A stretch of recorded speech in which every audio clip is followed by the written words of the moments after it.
ବାଚସ୍ପତି ମହାଶୟ, ରାଜ୍ୟର ବିଭିନ୍ନ ଜିଲ୍ଲାରେ ଏବେ ସୁଦ୍ଧା 16 ଗୋଟି ମେଗା ପାଇପ୍ ପାନୀୟ ଜଳ ଯୋଗାଣ ପ୍ରକଳ୍ପ ପୂର୍ଣ୍ଣାଙ୍ଗ ହୋଇଛି ଓ 191 ଗୋଟି ନିର୍ମାଣାଧୀନ ଅଛି। ଉକ୍ତ ତଥ୍ୟ ସମ୍ବଳିତ ଜିଲ୍ଲାୱାରୀ ତାଲିକା ଏଥିସହିତ ପରିଶିଷ୍ଟ କରି ସଂଲଗ୍ନ କରାଗଲା। ମେଗା ପାଇପ୍ ପାନୀୟ ଜଳ ଯୋଗାଣ ପ୍ରକଳ୍ପଗୁଡ଼ିକର ନିର୍ମାଣକାରୀ ସଂସ୍ଥାମାନଙ୍କ ସହ ହୋଇଥିବା ଚୁକ୍ତିନାମା ଅନୁସାରେ ପ୍ରକଳ୍ପଗୁଡ଼ିକର ନିର୍ମାଣ ଅବଧି କାର୍ଯ୍ୟାଦେଶ ପ୍ରଦାନ ପରେ 2 ବର୍ଷ ରଖାଯାଇଥିବା ବେଳେ ବିଭିନ୍ନ କାରଣ ଯଥା ନିର୍ମାଣକାରୀ ସଂସ୍ଥାଙ୍କ ଦ୍ୱାରା ସମଗ୍ର ପ୍ରକଳ୍ପ ଅଞ୍ଚଳର ବିଶଦ ସର୍ବେକ୍ଷଣ ଓ ଅନୁସନ୍ଧାନ କାର୍ଯ୍ୟକାରୀ ଜଳ ଉତ୍ସଗୁଡ଼ିକର ସ୍ଥାନ ଚୟନ ବିଭିନ୍ନ ବିଭାଗରୁ ଅନୁମୋଦନ ପ୍ରାପ୍ତି ଇତ୍ୟାଦି କାର୍ଯ୍ୟ ନିମନ୍ତେ ଅତିରିକ୍ତ ସମୟ ଲାଗୁଥିବାରୁ କିଛି କ୍ଷେତ୍ରରେ ପ୍ରକଳ୍ପ ପୂର୍ଣ୍ଣାଙ୍ଗ କରିବା ପ୍ରକ୍ରିୟା ବିଳମ୍ବିତ ହୋଇଛି। ନିର୍ମାଣାଧୀନ ଥିବା 191 ଗୋଟି ମେଗା ପାଇପ୍ ଜଳ ଯୋଗାଣ ପ୍ରକଳ୍ପଗୁଡ଼ିକର ସାମ୍ପ୍ରତିକ ସ୍ଥିତି ଓ ଅଗ୍ରଗତିକୁ ଅନୁଧ୍ୟାନ କରି ସେଗୁଡ଼ିକୁ 3ଟି ପର୍ଯ୍ୟାୟରେ ସମ୍ପୂର୍ଣ୍ଣ କରାଯିବା ପାଇଁ ପଦକ୍ଷେପ ନିଆଯାଇଛି। ପ୍ରଥମ ପର୍ଯ୍ୟାୟରେ 56 ଗୋଟି ମେଗା ପାଇପ୍ ଜଳ ଯୋଗାଣ ପ୍ରକଳ୍ପ ମାର୍ଚ୍ଚ 2025 ମସିହା ସୁଦ୍ଧା ସମ୍ପୂର୍ଣ୍ଣ କରାଯିବା ପାଇଁ ପଦକ୍ଷେପ ନିଆଯାଉଥିବା ବେଳେ ଡିସେମ୍ବର 2025 ମସିହା ସୁଦ୍ଧା 54 ଗୋଟି ସମ୍ପୂର୍ଣ୍ଣ କରାଯିବା ପାଇଁ ଲକ୍ଷ୍ୟ ରଖାଯାଇଛି ଏବଂ 2022 ମସିହାରେ ଶେଷ ଭାଗ ଯେଉଁ 22-23 ମସିହାରେ ଆରମ୍ଭ ହୋଇଥିବା ଅବଶିଷ୍ଟ 81 ଗୋଟି ମେଗା ପାଇପ୍ ଜଳ ଯୋଗାଣ ପ୍ରକଳ୍ପକୁ ଆମେ 2026 ମସିହା ଜୁନ 2026 ସୁଦ୍ଧା ସମ୍ପୂର୍ଣ୍ଣ କରିବା ପାଇଁ ବିଭାଗ ଲକ୍ଷ୍ୟ ରଖିଛନ୍ତି। ବାଚସ୍ପତି ମହାଶୟ, ମୁଁ ଆପଣଙ୍କୁ ଉତ୍ତର ରଖିଲା ବେଳେ ସ୍ପଷ୍ଟ ଭାବରେ କହିଛି ଆମେ 3 ଭାଗରେ ବିଭକ୍ତ କରିଛୁ। ଯେଉଁ 3 ଭାଗରେ ବିଭକ୍ତ କରିଛୁ, ଗୋଟିଏ ଭାଗରେ ହେଉଛି ଆପଣଙ୍କର 56 ଗୋଟି, ସେକେଣ୍ଡ ଫେଜ୍ ପ୍ରାୟୋରିଟି 1 ଏବଂ ପ୍ରାୟୋରିଟି 2ରେ 81ଟି ରହୁଛି ଏବଂ 16ଟି ବର୍ତ୍ତମାନ ସୁଦ୍ଧା କମ୍ପ୍ଲିଟ୍ ହୋଇଛି। ଏ ସବୁର କାର୍ଯ୍ୟ ଆମେ ସମ୍ପୂର୍ଣ୍ଣ କରିବା ପାଇଁ ଆମେ ଯେଉଁ ଲକ୍ଷ୍ୟ ଧାର୍ଯ୍ୟ କରିଛୁ ଏ ଆପଣଙ୍କୁ ମୁଁ ଜଣାଇଲି। ଏମାନଙ୍କର ଯେଉଁ ଏଗ୍ରିମେଣ୍ଟ ହୋଇଥିଲା, ଏଗ୍ରିମେଣ୍ଟର ବି ଆମର ପାଖରେ ଅଛି। ଆମର ଯେଉଁଟା ଅନୁଗୁଳର ଯେଉଁ ଏଗ୍ରିମେଣ୍ଟ ହୋଇଥିଲା, এইটা গোটে গোটে যদি ମୁଁ ପଢ଼ିଲେ এইটা ଆପଣଙ୍କର ଏଗ୍ରିମେଣ୍ଟର ସମୟ ଯେଉଁଟା ଅଛି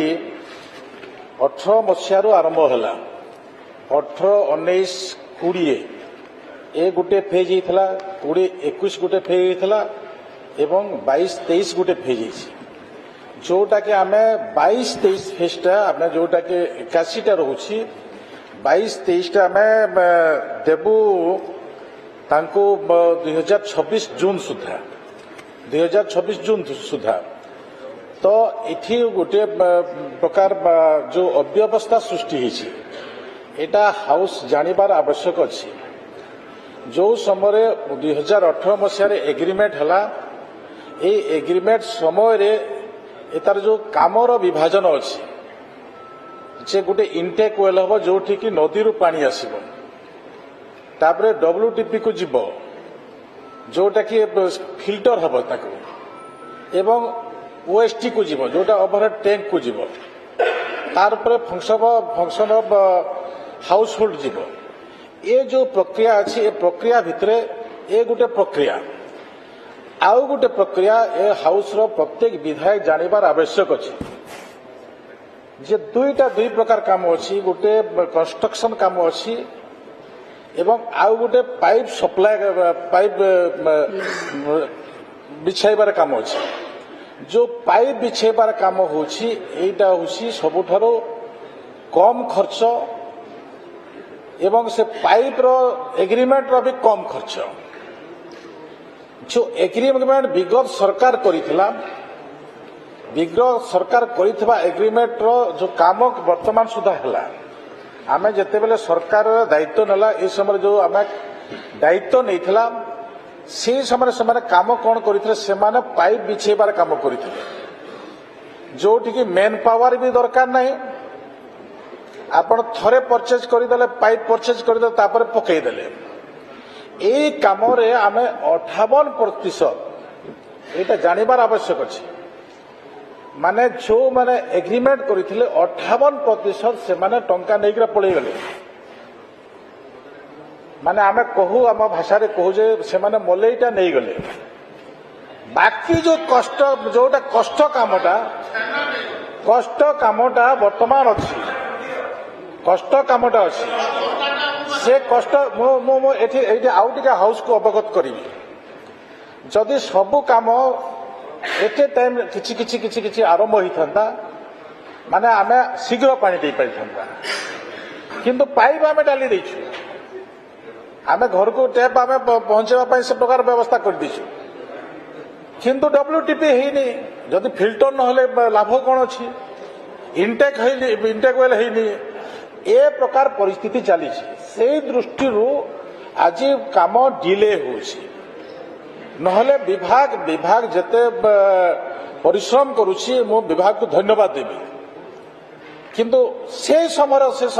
ଯୋଉ ଭୁଲଟା ହେଇଛି ସେ ଭୁଲକୁ ନେଇ ଆଜି ଆମେ ସମସ୍ତେ ଆଜି କଷ୍ଟ ପାଉଛୁ ଯୋଉଠି ଗଲେ ଏ ପ୍ରକାର ପ୍ରଶ୍ନ ଆସୁଛି ସେଇ ଦୃଷ୍ଟିରୁ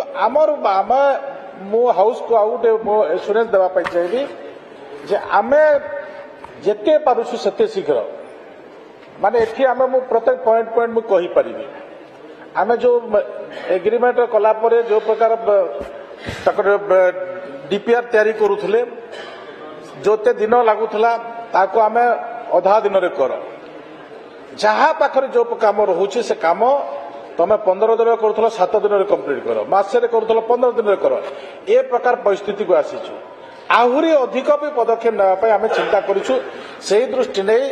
ଏ ହାଉସ୍ ଜାଣିବାର ଆବଶ୍ୟକ ଅଛି ଏବଂ ମୁଁ ଏଠି ଆଉ ଟିକେ ସହଯୋଗ କାମନା କରିବି ଯୋଉଟାକି ଆମକୁ ବାଧା ସୃଷ୍ଟି କରୁଛି କୋଉଠି ଜାଗାରେ ଆପଣଙ୍କର ରେଲୱେ ଲାଇନର ବାଧା ଅଛି ରାସ୍ତାର ବାଧା ଅଛି କିଛି ଗାଁର ବି କିଛି ବାଧା ଅଛି ସେହି ଦୃଷ୍ଟିରୁ ମୁଁ ବିଧାୟକ ମାନଙ୍କୁ ସହଯୋଗ କରିବା ପାଇଁ ମୁଁ ଆଶା ପ୍ରକଟ କରୁଛି